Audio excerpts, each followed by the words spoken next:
hindi na kinaya. Sobrang daming bumili sa kapihan.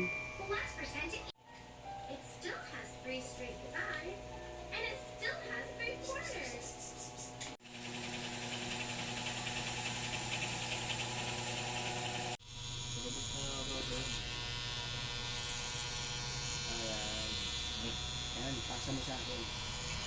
Ayan, sinaulan mo rin pala mo.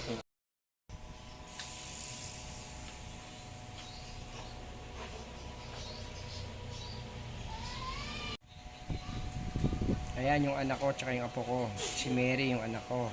Si Biela, apo ko yan. Magnanay.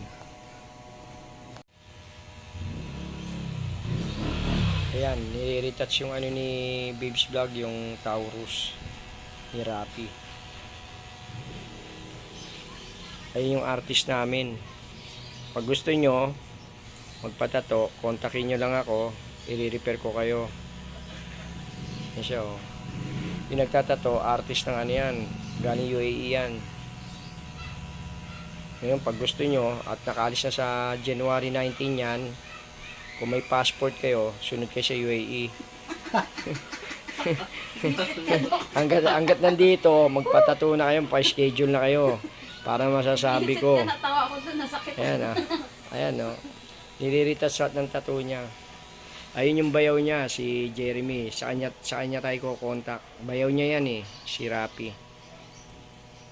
Tagal na rin nagtatato yan, almost mga 16 years.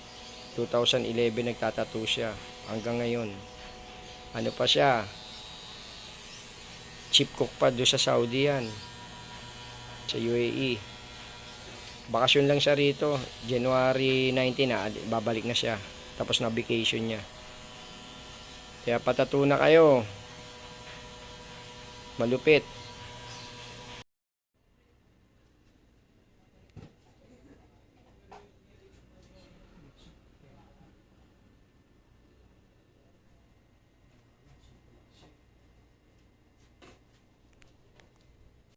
Guys, ito magluluto tayo ng nilagang baka para lumakas yan, oh. Si Scorpio 08. Yan. Magluto muna tayo ng nilagang baka. Ay, nangungo. Nangungo na. Kahit may lagnat tayo, sige lang. Magsaya lang, magsaya. Ito na yung, pakikita ko yung nilagang baka. Hinihiwa ko lang yung sahog. Pala yung ating nilagang baka. Yan. Nilagyan ko ng corn. Tapos haluan ko ng mga patatas at saka yung repolyong bagyo. So, aanuhin ko yung mga sahog ng nilaga para tawag nito? Grabe init. Ito yung patatas. Tsaka yung repolyong bagyo ba to? Ito bagyo. Repolyong bagyo.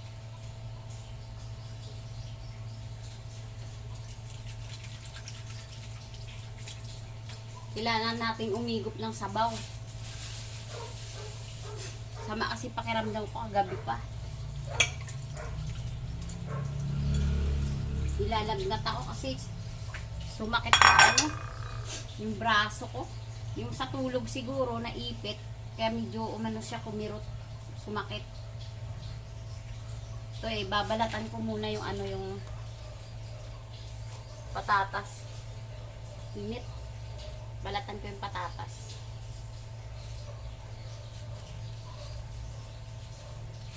Pati kuko ko na balat.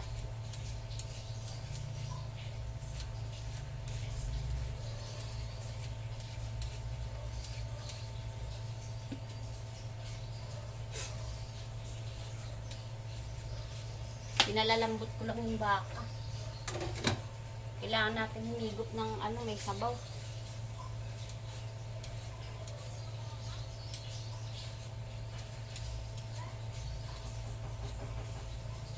Grabe kasi yung pagod namin. Sobrang lakas yung kapihan ngayon. Lalo kahapon. Ay, sunod-sunod. 3 araw. Na malakas yung kape. 3 araw na sunod-sunod. Eh mamaya hanggang 24 ngayon, may tinda pa rin kami. Pero aywan ko lang bukas kung may tinda pa rin kami. Wala naman kami sing gagawin, nasa bahay lang. Sayang naman yung araw.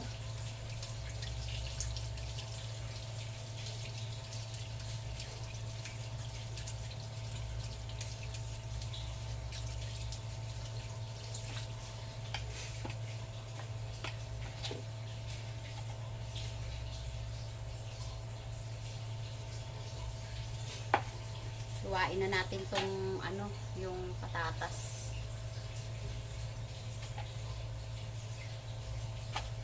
Kaya nahaluan ko ng patatas kasi para doon sa apo ko.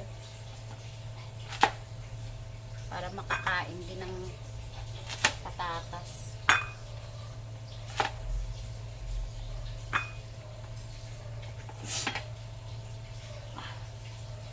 Sama talaga na pakiramdam ko.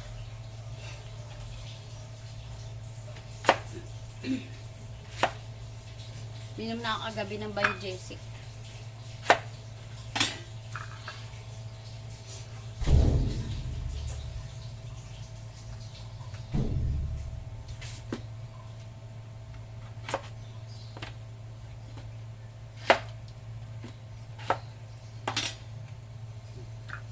Lagyan natin ng ano, tubig para hindi siya mamula. Ay mangitim.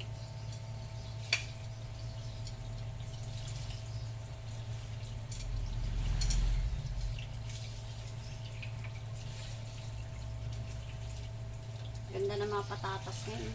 Sariwang sariwa.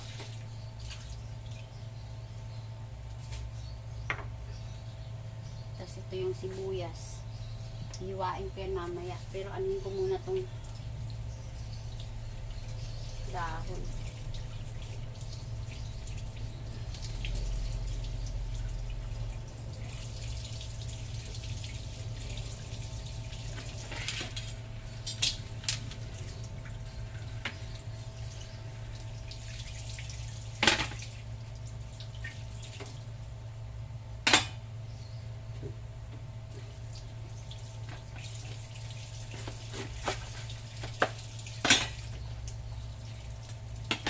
Kasi itong kechay na to, ano to ang tawag nito? Repolyo bagyo ba? Inaano ko to, iniisa-isa ko kasi ba mamaya may nakaano na, may nakaipit na insekto eh. Kaya kailangan isa-isahin.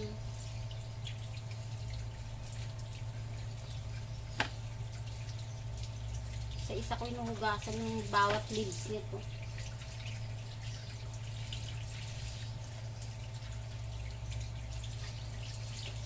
Palagulay ako pero takot ako kumain ng gulay na hindi masyadong hinuhugasan. Kasi sa ano, sa mga ganitong gulay kasi may nakasingit na mga ano, alam niyo sa lupa ito eh. May nakasingit na hindi mo inaasahan kung anong insekto. Kaya kailangan isa-isahin mo yung dahon na to.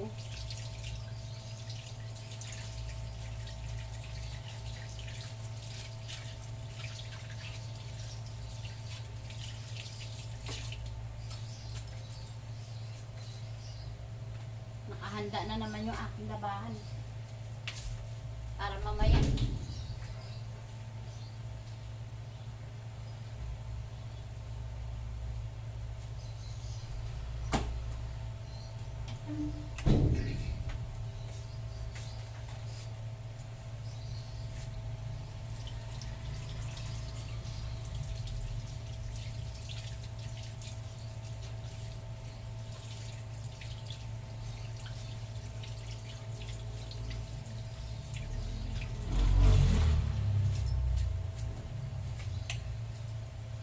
malapit na lumambot yan.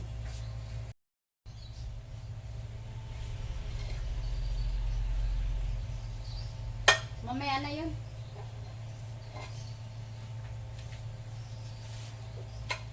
Ilagay na natin ito dito.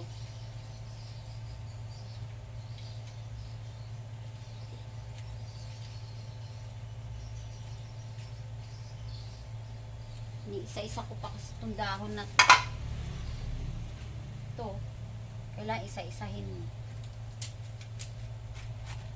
Tapos pinuputol ko lang ng ano. Kasi hindi mo na makakain to ng sobrang malalaki. Kailangan putulin. Ayan. Kailangan puputulin mo lang. Hindi ko na kinukutsilyo. Malambot lang naman to eh.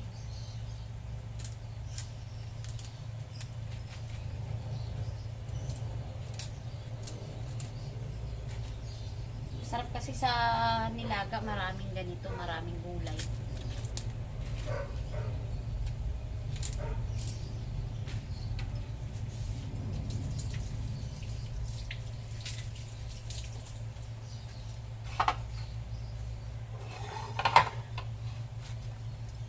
Sibuyas na lang.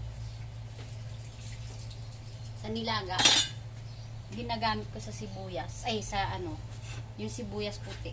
Hindi ako gumagamit ng sibuyas na pula. Mas gusto ko yung puti eh.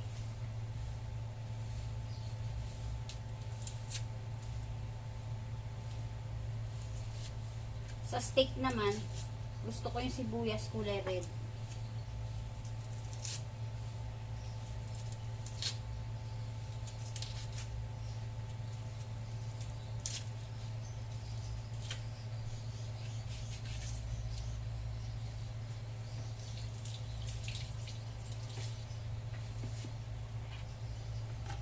Luwain ko lang ng apat na hiwa sa isang sibuyas. Pag ganito lang. Tapos lalagay ko na. Para nilagay ko na yung sibuyas dito. Para maano. Para bumango yung lasa niya.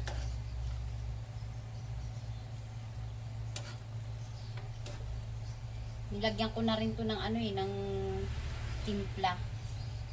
Habang ano, para yung tawag ito, sa karni niya, lalasa agad yung mga asin dyan. Kaya nilagyan ko na siya ng panimpla.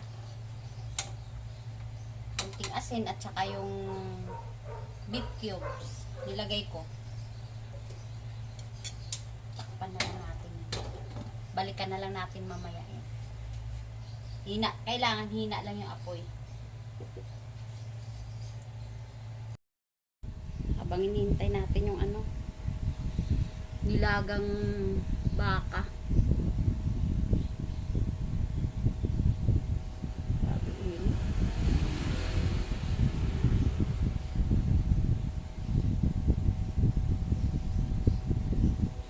Hintay ko lang yung nilagang baka. Mga ilang minutes na lang naman yung luto na yun. Aray ko, sobrang sakit ng braso ko. Yung dito ko, kasi bakbak ako ng bakbak sa ano kahapon. 3 days ako nagbabakbak sa ano ng kapihan. Busy kasi ang anak ko eh. Nag-distribute sila ng mga ano sa SK. Ito. Ito yung mga binigay ng mga SK. Distribute nila sa bawat ay tigas. Hindi makuha. Sa mga kabataan. Kaya ako ang nagbantay sa ano, shop kapihan ng anak ko. Pagod ako. Tapos yung dito ko, to. Parang naglalak. Gaganon sa kape. To. Magmamaylo muna ako habang nintay ko yung baka na maluto. Milo muna tayo.